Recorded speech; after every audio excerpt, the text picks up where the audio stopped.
បងចែមមានច្រឡំបងអូ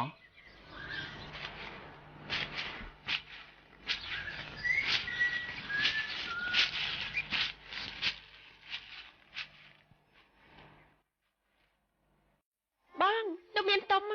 អូមានតុំមួយចង្កោមចាំបងឡើងបែចា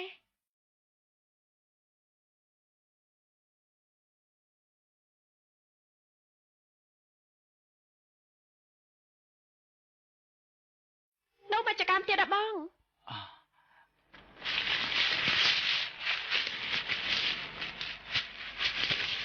អូយផ្លែមកគ្រាប់ហើយបងចាំការនេះຕົកហើយនៅម៉ែខ្ញុំគាត់ខំដាំតាំងពីខ្ញុំនៅតូចម្លេះខ្ញុំចូលចិត្តមកទីនេះណាព្រោះកាលពីខ្ញុំនៅតូចម៉ែគាត់មិនដែលឲ្យខ្ញុំដើរទៅណាប្រដេកប្រដាស់ទេ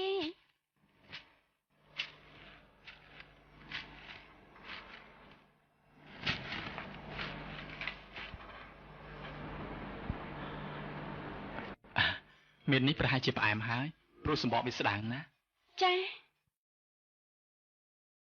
ដើមមួយនេះខ្ញុំគឺជាអ្នកដាំចំណែកដើមតបែកនេះគឺបងទួយគាត់ជាអ្នកដាំតែដើមមាននេះធំជាងដើមតបែកអូមាននេះស្រីពៅជាអ្នកដាំប្រហែលជាផ្អែមហើយបងចែមផ្លែមានមួយនេះល្អណាស់បងសាក់មើលទៅប្រហែលជាផ្អែមហើយ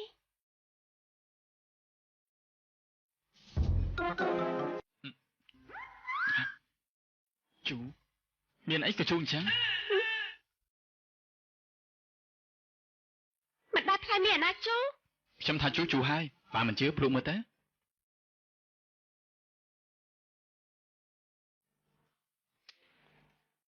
មានជួយណាផ្អែមហ្នឹងបងចាំអីចិត្តទៅថានេះចូលចិត្តតែនិយាយកុហកស្រីតោះតែគេនិយាយកុហកអញ្ចឹងទើបជឿ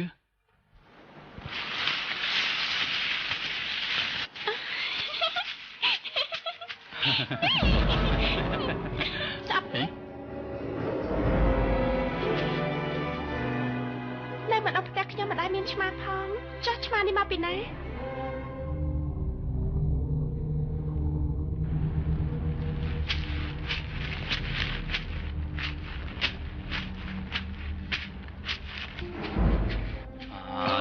មិនក៏តែជីអញ្ចឹង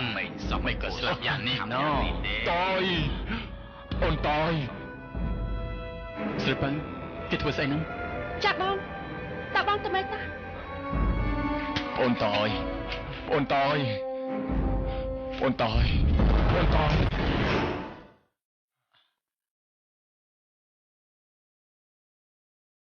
ចំពូគេកើតអីចម្លែកដល់ហើយមនុស្សស្លាប់តែពេលយប់មនុស្សស្លាប់ខ្សោះដូចតែគ្នាស្លីស្លាំងអស់ឈាមមិនដឹងជារឿងហេតុអីទេក្មួយគាត់ឈឺអីបានជាស្លាប់ពូមិនដឹងរឿងអីទេក្មួយភូមិយើងឥឡូវនេះចម្លែកណាស់3 4ថ្ងៃស្លាប់មនុស្សម្នាក់អត់ដឹងរឿងហេតុអីទេ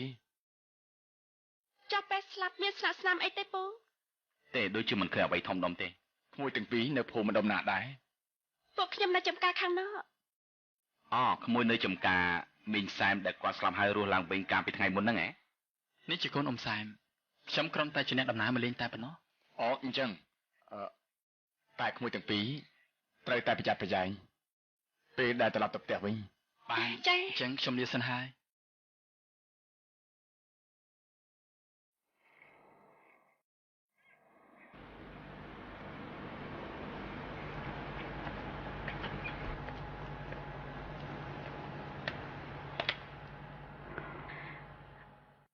ឯងទាំងពីរនាក់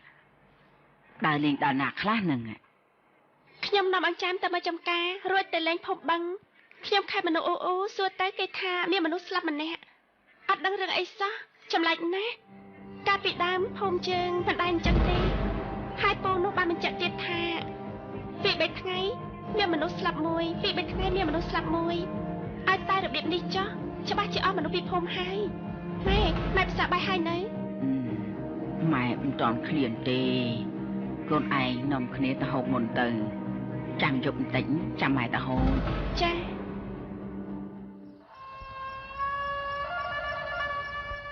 មីងទៅពីយប់ហើយប្រហែលជាមួយថ្ងៃពីទៀតគាត់ត្រឡប់មកវិញហើយខ្ញុំនឹងបានទៅផ្ទះផងនឹងប្រហែលជាមានអ្នកណាចាំហើយគ្មានអ្នកណាចាំខ្ញុំទេ បើក៏បានដឹងហើយថាខ្ញុំមិនតមានប្រពន្ធផងបងចែមមើលម៉ែមិនតាន់ហូបបាយផងសម្រានលក់បាត់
មីកាអីនិយាយមកបងចែមជួយខ្ញុំផងលើឡើង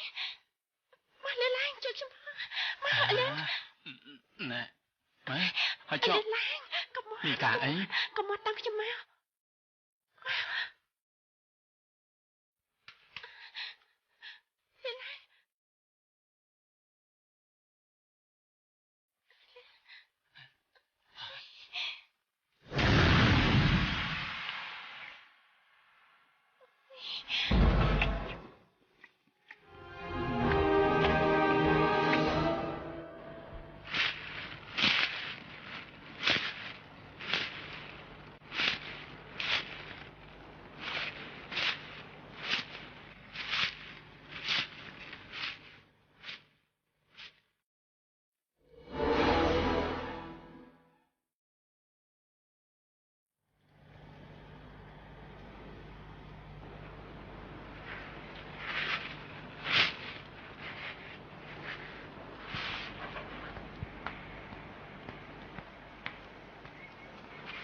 ភ្ញាក់ហើយឯងម៉ែបបផ្ទះធ្វើអីតើឲ្យខ្ញុំធ្វើម៉ែខ្ញុំគិតថាទៅតាមមិញសំជាមួយបងចែមព្រោះបងចែមគាត់ប្រញាប់ទៅផ្ទះវិញបើមិញសំមិនតាន់ទៅបងចែមគាត់នឹងទៅផ្ទះមុនអូម៉ែថ្ងៃនេះជាថ្ងៃសិលខ្ញុំមិនតបានរៀបអីជូនម៉ែផងមិនអីទេកូនចាំម៉ែរៀបចំខ្លួនឯងបានហើយកូនទៅចោះ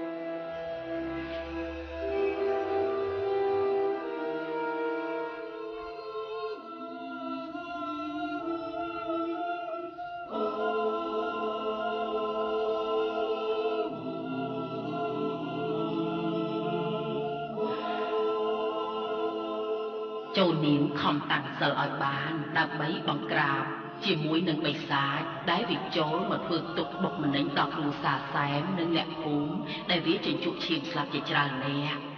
វាចិត្តបានសម្រេចនៅគោលបំណងរបស់វាហើយវាមានឫទ្ធិអំណាចខ្លាំងណាស់គ្មានអ្នកណាយកឈ្នះវាបានទេនាងត្រូវតែខំសូត្របាលីដែលនាងរៀនទាំងប៉ុន្មានឲ្យចេះស្ទាត់កុំឲ្យភ្លេចឲ្យសោះណា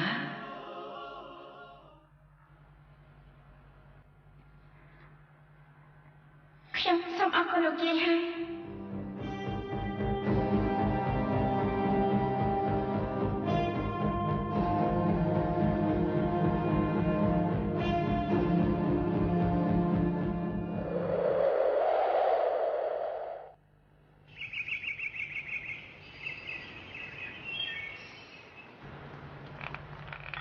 អី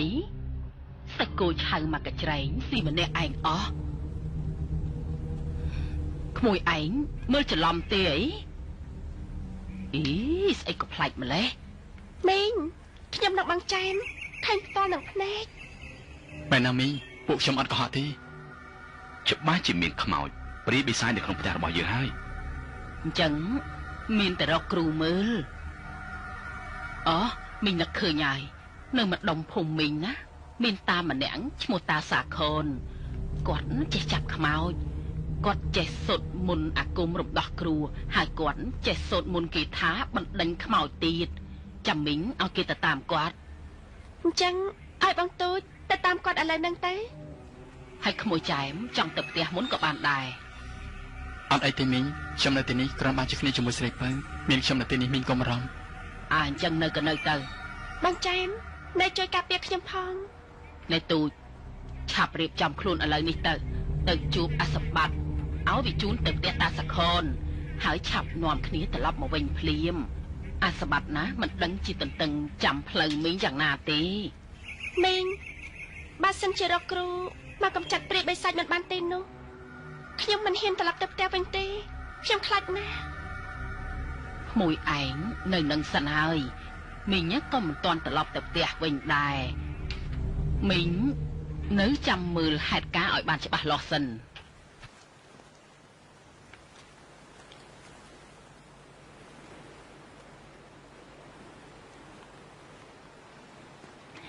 ចាំមក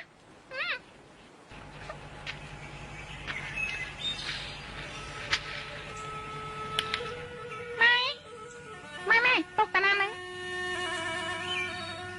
ពុកឯងទៅរកគ្រូមកមើលយាយឯងឈឺអញ្ចឹងខ្ញុំទៅដែរណាម៉ែពួកឯងទៅមិនបានទេព្រោះពុកឯងប្រញាប់ត្រឡប់មកវិញណែទូចយ៉ាងណាណារកផ្ទះតាសាខូនឲ្យឃើញហើយឆាប់ត្រឡប់មកវិញភ្លាមណាបានមីង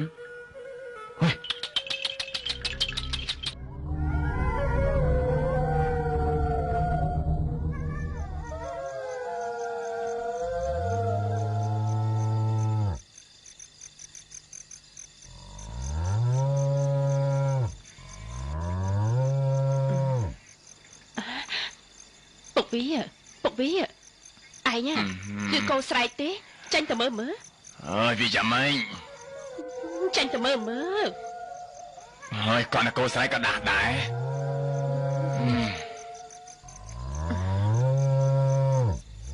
យីលឺកាត់តែខ្លាំងហើយតាអ្នកឪវាលឺកាត់តែខ្លាំងហើយលឿនឡើង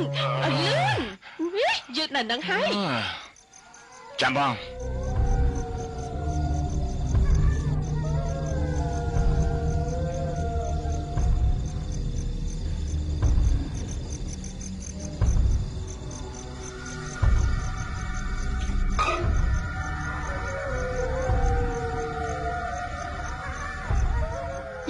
ឪវាឲ្យមកមើលគោអត់មកទេឥឡូវឃើញហ៎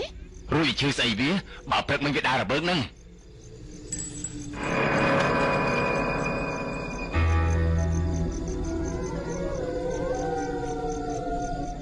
ហេគោយើងមានឈាមទៅស្អីខាងវាទៅ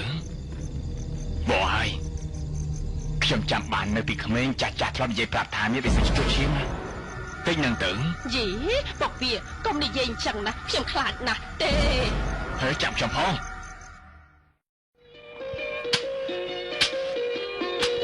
ឈុនអើយឈុនណែខ្ញុំមានរឿងមួយចង់ប្រាប់ឯងណាខ្ញុំមានកាយទៅណែ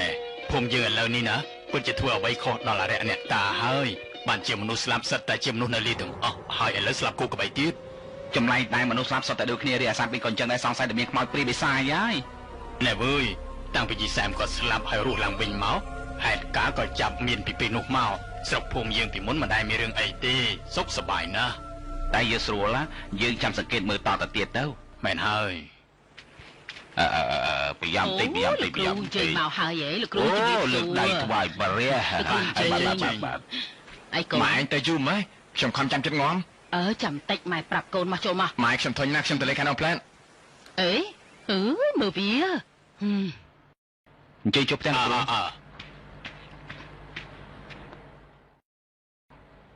អង្គខ្ញុំជម្រាបសួរលើកដៃថ្វាយព្រះលើកដៃថ្វាយព្រះជម្រាបសួរលើកដៃថ្វាយព្រះលោកគ្រូអញ្ជើញផ្សារទឹក